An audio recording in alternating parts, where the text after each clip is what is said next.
did scoop down in that region, and it was quite, again, the ear canal was quite bumpy, so until you can visualise it, wasn't expecting that bump. And so the patient didn't feel anything whilst I was doing it.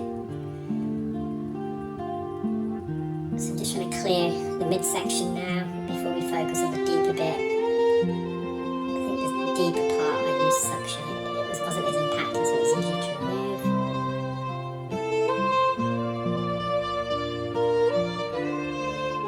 So I'm just going to cut into it using the tip of the carrot and slowly glide away forwards. But just be careful now. I kind of know it's a bit bumpy at the floor of the ear canal. I don't want to graze the floor.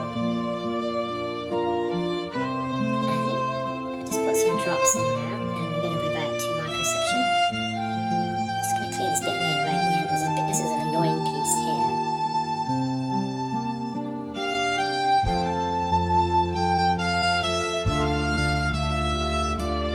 And just pleat inwards to the middle, so it's separated from the posterior canal. As you can see, some of the hairs are attached to it. The patient could feel the hairs move as well.